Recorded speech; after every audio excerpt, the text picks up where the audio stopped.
Alex, I spent 3 hours yesterday trying to find a 7/8 wrench that I'm 80% sure I left inside a wall cavity back in '94. It's Friday, my back feels like a bag of wet gravel, and yet, looking at a clean workbench right now, it feels like Christmas morning at a lumberyard. Tiger, if you're still looking for tools from the Clinton administration, we have bigger problems. But I get it. There's something about that Friday shop clearing ritual. You're clearing the deck for the big stuff.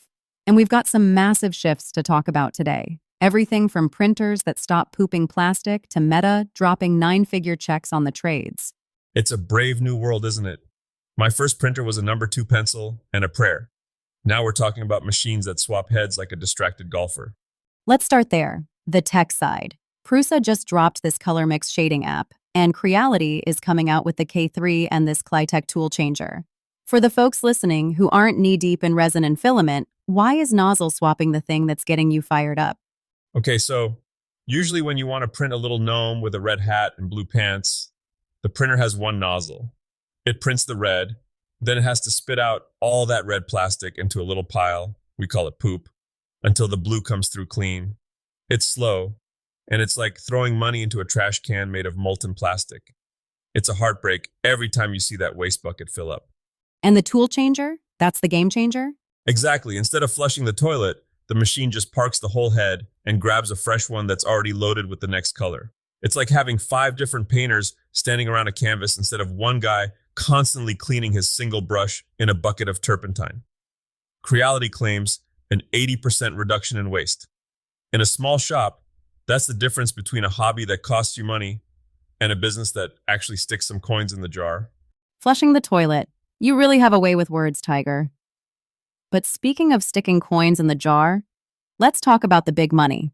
Meta, the Facebook people, are putting $115 million into a workforce academy. That is a staggering amount of cash for blue-collar training.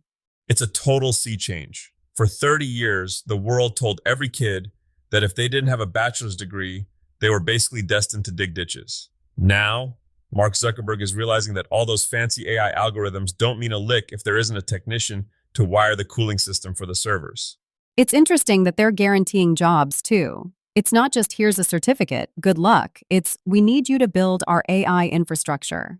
It's the highest form of leverage I've seen in my lifetime. DeWalt is doing the same with 60 million in their Grow the Trades program. If you're a young person hearing this, or even if you're like me and your knees creak when it rains, look into critical infrastructure certs.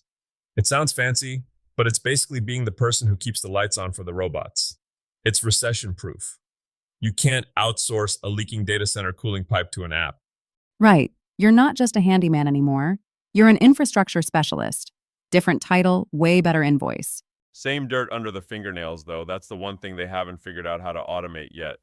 Speaking of invoices, let's pivot to the maker mogul side of things. We're looking at the 2026 social media data, and it seems the numbers game is officially dead. Instagram is now actively hunting ghost followers. This makes me so happy I could pick up a banjo. I've always said that having 100,000 followers who don't care is like having a showroom full of mannequins. They look great, but they aren't buying any furniture. Well, now the algorithm agrees with you. If you have a huge following but no one is commenting or sharing, the platform basically assumes you bought those followers or you're boring. It flags you as inauthentic. Good. Honestly, it's a relief. My advice to anyone trying to sell their crafts online right now, stop worrying about that big number at the top of your profile. Talk to the 5 people who actually left a comment. If someone asks what finish you used on that walnut table, don't just heart the comment.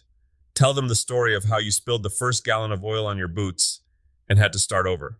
People don't buy content, Alex. They buy a connection to the person who made the thing.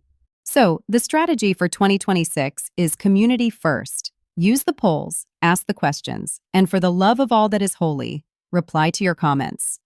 It's a conversation, not a broadcast. Exactly. Treat your Instagram feed like your shop's front porch.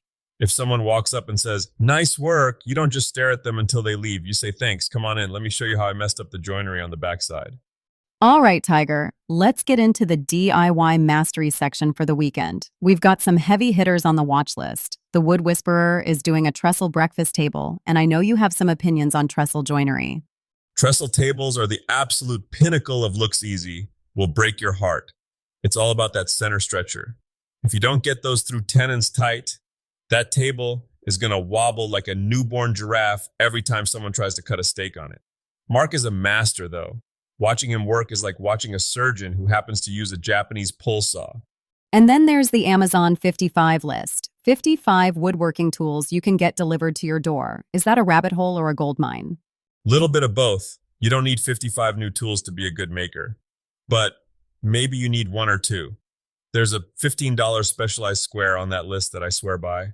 It's the kind of tool that doesn't seem important until you're trying to mark a line in a tight corner and you realize your standard square is too big. It's about removing the friction from the craft. I also saw that the guys over at Maker Channel are finishing their ultimate workbench. Now, I've seen your bench, Tiger. It has character, by which I mean I think I see some coffee stains from 2008. Hey, those are historical markers, but honestly, I'm watching that video because a bench is the most important tool you'll ever build. If your bench is just a piece of plywood on some flimsy sawhorses, you're fighting your own equipment. A heavy, solid bench absorbs vibration. It stays put when you're hand planing. It's the difference between wrestling with a project and actually dancing with it. Dancing with it. You're getting poetic on me, Tiger. Must be the Friday vibes. It's either poetry or the sawdust fumes, Alex. One or the other. So, what's the final word for the den today? We've covered a lot. No waste printing, the massive trades boom, the ghost follower purge, and the projects to tackle this weekend. The takeaway is this. The gap between making and earning is getting smaller every day. Whether you're using a tool changer or a mallet and chisel, the world is finally putting a premium back on the folks who know how things work. Don't be afraid to be a specialist. Don't be afraid to have a small, loud audience instead of a big, quiet one. And for heaven's sake, if you're building that trestle table, check your square twice or 3 times. Spoken like a man who has built a wobbly table. Oh, more than one, Alex. More than one. That's it for the TigerDen Daily. We'll see you back here on Monday. Go build something worth keeping. And keep your fingers away from the flashy bits. See you in the den.